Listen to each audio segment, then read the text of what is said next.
Oi, turma, como estão? Então, conforme a gente tinha combinado na aula presencial, né? Hoje eu vou dar sequência à parte de noções de bacteriologia. A gente tinha finalizado a parte da reprodução das bactérias, né? Essa parte aqui. Então, já tinha explicado para vocês, né? A reprodução que as bactérias fazem, que é uma reprodução assexuada, que não tem macho e fêmea, né? Uma única bactéria vai dar origem a outras duas bactérias, né? Outras duas células, a partir ali do mesossomo, né? Que é conectado ao DNA, né? Ao material genético dessa bactéria. A partir dali, vai ocorrer a duplicação desse material genético, eles vão ficar ali nas extremidades da célula e vão se dividir. Então, uma única célula vai dar origem a duas, reprodução assexuada das bactérias. Então, vai ser a partir daqui que eu vou explicar para vocês. Essa imagem também eu já tinha mostrado, né? O vídeo depois vocês acessem ali pelo YouTube também. Outra coisa bem importante que algumas bactérias fazem, tá? Principalmente as bactérias gram-positivas, elas têm a capacidade de fazer, é a esporulação. Então, as bactérias, elas têm a capacidade de formar esporos, tá? Não é um tipo de reprodução. A esporulação, ela acontece quando a bactéria está numa condição desfavorável para ela. Está faltando nutriente, está faltando oxigênio, está faltando alimento, né? Aquele ambiente está nocivo para ela. Então, ela vai formar um esporo, que é como se fosse uma sementinha. Ela vai deixar o material genético dela ali, que é a parte mais importante, né? A partir dali que vai passar as informações genéticas para as suas filhas. Então, o que ela vai fazer? Ela vai desidratar nessa célula, a membrana, a parede celular dela vai se desidratar e esse material genético vai se concentrar em apenas um local ali na pontinha dessa célula, como vocês estão vendo aqui na imagem, vai concentrar esse material genético, vai formar novas membranas, uma parede celular mais espessa, mais grossa, e vai ficar o material genético dela, o DNA dela, ali dentro desse esporo, como se fosse mesmo uma sementinha, tá? Então, a bactéria se viu numa condição desfavorável, tá? Como o tétano, tá? O Clostridium tetani, ele é uma bactéria gram-positiva, ele é capaz de formar esporo, e o esporo dele pode ficar ali na terra, naquele solo, que geralmente é o local onde ele é encontrado, por até 40 anos. Então, tem muita durabilidade esses esporos. É uma parede bem firme que é formada ali, uma membrana bem resistente, e vai preservar o material genético dessas bactérias, tá? Como é o caso do tétano, pode ficar ali até 40 anos nessa forma de esporo. E assim que ela encontrar um meio favorável para ela, tá? No caso do tétano, esses esporos podem estar em pregos enferrujados, né? Porque tem fissuras ali naquele prego, né? Tem locais ali naquele prego que pode ter solo, pode ter terra, pode ter fezes de animais, e esse esporo pode estar ali. Então, assim que a gente sofrer algum acidente, né, entrar em contato ali com aquele prego, sofrer algum ferimento e esse esporo entrar no nosso organismo, então ali ele vai encontrar uma condição favorável para ele. Vai encontrar nutrientes, vai conseguir fazer respiração, vai conseguir fazer a sua reprodução, né, novamente. Então, esse esporo que estava ali apenas com material genético conservado, sem fazer reprodução nenhuma, né, apenas mantendo aquele material genético, ele vai conseguir se reativar, tá? Então, é uma forma que as bactérias têm de preservar material genético. Não é um tipo de reprodução, é apenas algo que elas fazem quando o meio em que elas se encontram não estão favoráveis para ela.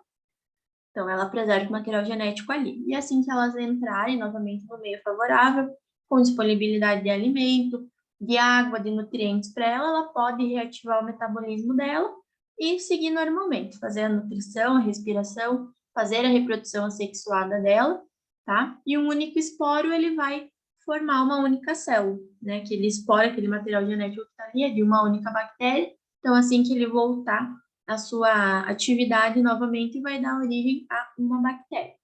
E também tem um link, tá, para vocês assistirem depois no YouTube, depois vocês acessem, que vai mostrar um pouquinho dessa esporulação, tá? dessa característica que algumas bactérias têm. Aqui também, então, nessa imagem, vocês conseguem ver, é germinação, tá? Quando ele volta, então, para a sua atividade, né? Quando ele sai dessa forma de esporo, ele vai germinar, como se fosse uma sementinha mesmo. Ali na sementinha tem todo o material genético, né? Toda a capacidade de formar uma árvore, né? De formar uma planta.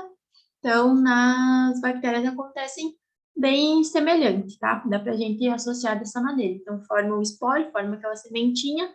Quando ocorre um ambiente favorável para ela, ela vai germinar e vai continuar ali a vida da bactéria normal, fazendo reprodução, se multiplicando normalmente. Tá? Aqui também numa microscopia, tá? Essas pontinhas aqui vazadinhas, então, são os esporos, tá? Que ficam ali na pontinha da célula e com o material genético ali dentro. Uma parede bem espessa, uma membrana bem espessa também para conservar esse DNA ali dentro. Então, são células desidratadas, altamente duráveis, com paredes espessas e várias camadas, né? Eu estava falando para vocês. Quando liberados no ambiente, pode sobreviver a temperaturas extremas, falta de água, exposição a muitas substâncias químicas, tóxicas e radiação. Então, ele consegue mesmo preservar o material genético ali da bactéria. Se ela ficar na forma dela de uma bactéria viável, ela vai morrer em decorrência disso. Mas se ela for capaz de formar esporos, nem todas conseguem formar esporos, consegue preservar o material genético dela. Tá? Bactérias gram-positivas, né, por causa da composição ali da parede delas, que a gente já estudou, então são as bactérias que são capazes de formar esporo. O tétano forma esporo, a bactéria que causa o botulismo também forma esporo. Podem permanecer dormentes por milhares de anos, tá? Então eles podem permanecer a dormência quando ele está ali na forma de esporo, né? Não está na sua forma ativa. Retoma o seu processo, né, normal, que é a germinação, já falei para vocês, que é onde o seu metabolismo vai se reativar, vai voltar de novo a ser uma bactéria, né, uma célula ali ativa, né, dependendo do meio aonde ele se encontra. Outra coisa bem importante que eu tenho para falar para vocês é sobre o crescimento bacteriano, tá? O crescimento bacteriano, ele vai se referir ao número de células e não ao tamanho dessas células, tá? Então, quando a gente fala que a gente está colocando a bactéria ali no meio de cultura para ela crescer, significa que é para aumentar o número de células e não o tamanho dessas células, tá? Não o seu volume, é a quantidade de células bacterianas que tem ali. Então, o crescimento bacteriano, a gente coloca essas bactérias num ambiente propício, com os nutrientes que ela gosta, com o tipo de respiração que ela faz, e vai aumentar o número daquelas células, tá? Vai aumentar o número das bactérias. E quando a gente consegue observar um grupo de bactérias, tá? A olho nu, porque elas são microscópicas, né? Elas unicelulares, individuais, elas são microscópicas, então a gente não enxerga a olho nu, somente com a visualização no microscópio e com alguns tipos de coloração, né? Como é a coloração de Gram.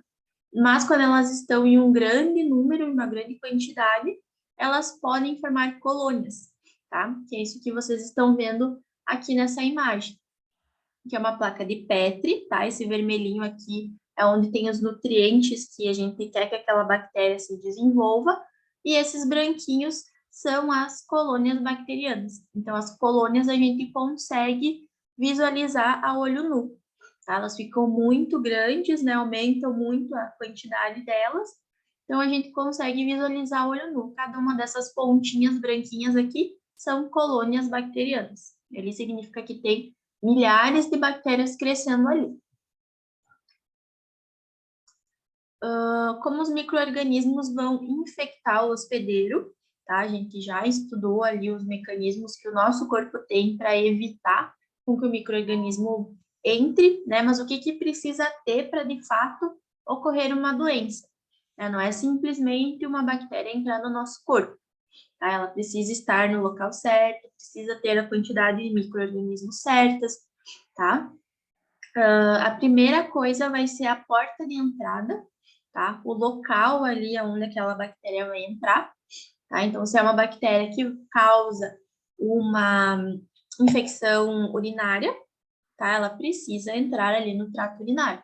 Se essa bactéria estiver, por exemplo, na pele, estiver no nosso intestino, ela não vai causar a doença, tá? Ela é uma bactéria que, se entrar precisa entrar no sistema urinário para ela causar infecção urinária. Tá? Então, a porta de entrada é o local, é o órgão, o tecido que essa bactéria vai entrar e, se for correspondente, né, à doença que ela pode causar, então ela vai causar essa doença, tá? Uma bactéria que vive ali normalmente no nosso intestino, se ela entrar no nosso sistema urinário, ela pode ocasionar uma doença. Se ela permanecer no nosso intestino, geralmente ela não vai causar. Mas se ela for para o nosso trato urinário, ela pode causar uma infecção, pode causar a doença. O número de organismos invasores também influencia, tá? A gente viu que o sistema imunológico, ele faz respostas, né? Ele consegue desenvolver respostas, mesmo a uma quantidade muito pequena de micro-organismos, mas isso para a doença vai fazer diferença. Então, faz diferença se você entrou em contato com 5 bactérias ou com 1000 bactérias, tá? Principalmente pela forma de reprodução delas. Então, elas se multiplicam muito rapidamente. Quanto mais organismos a gente entrar em contato, mais vão se multiplicar e mais grave, né, mais rápida vai ser essa doença, mais sintomas a gente vai ter, né, mais rapidamente, mais gravemente.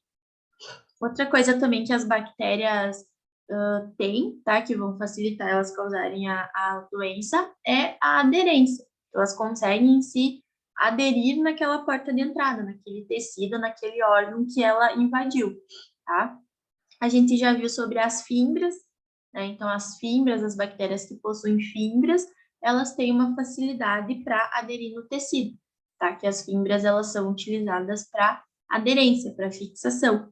Então, algumas estruturas ali, algumas bactérias podem ter flagelo, que vai auxiliar na sua locomoção, as fibras vão auxiliar na sua aderência, a cápsula, que vai evitar a fagocitose. Então, tudo isso são características estruturais das bactérias que vão fazer com que ela seja mais patogênica ou não. Ela é mais fácil de causar uma doença ou é mais difícil dessa bactéria causar uma doença, tá? Aqui, só para vocês terem uma noção, que é tudo um ciclo, né? Cadeia de transmissão dos micro-organismos.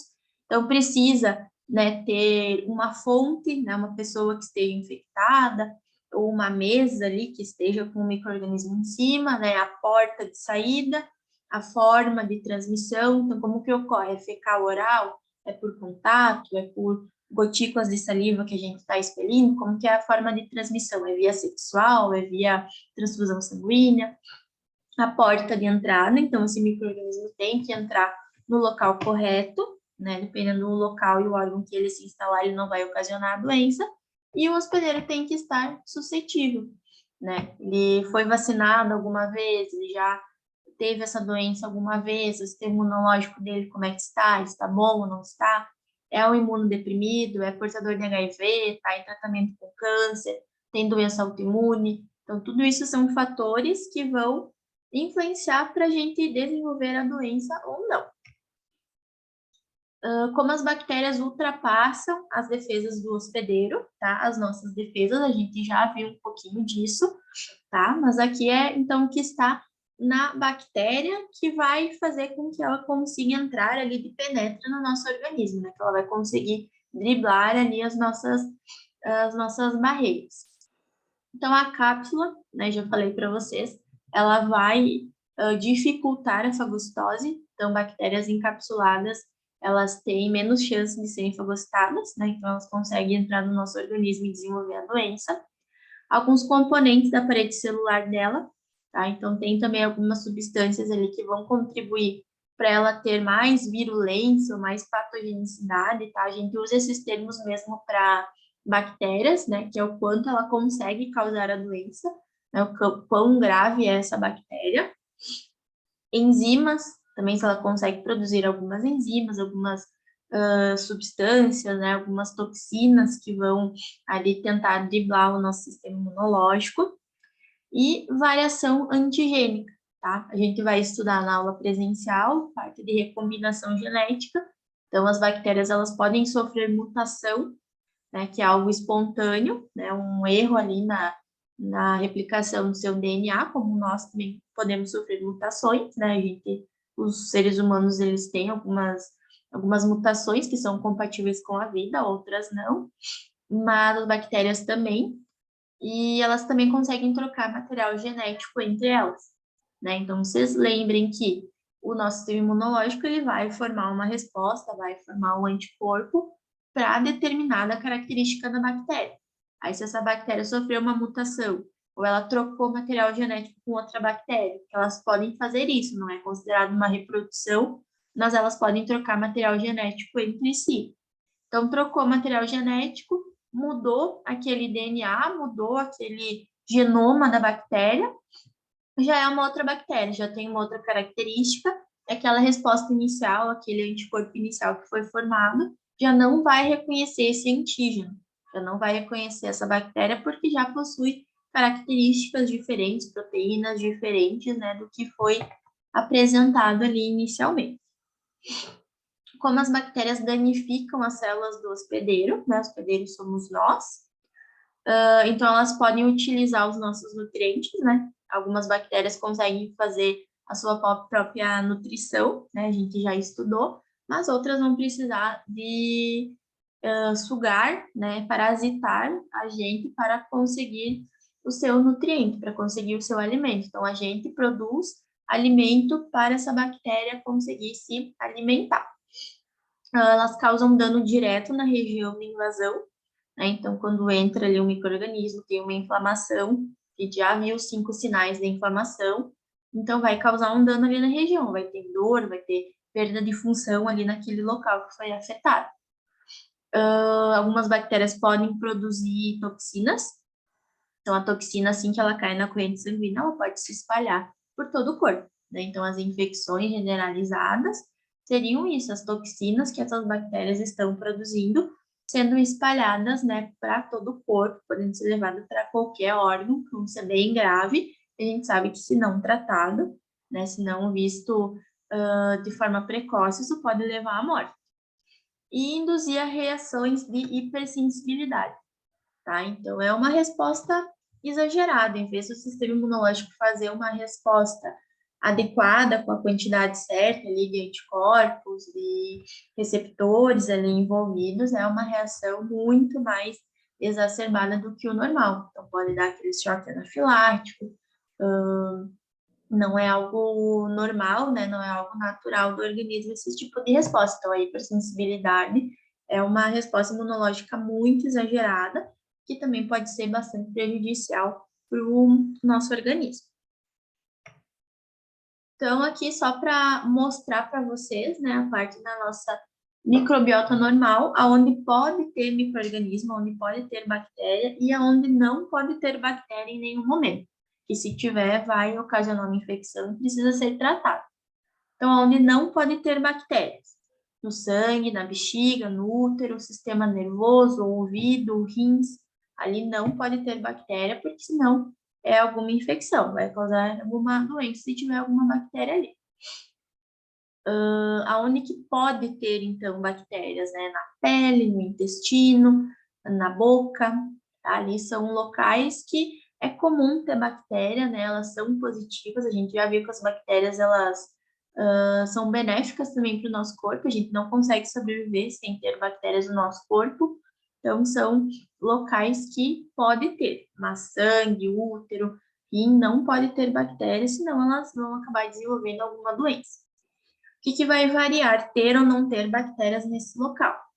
Então, a relação, né, entre os indivíduos, como a gente se expõe para contrair alguma bactéria ou não, sexo, idade, dieta, então a nossa alimentação também está sempre relacionada, né, com a nossa microbiota, a nossa higiene, principalmente, né, a gente vai ver, agora estudando as doenças, que tem muitas doenças que a transmissão é fecal-oral, então nós mesmos acabamos nos contaminando.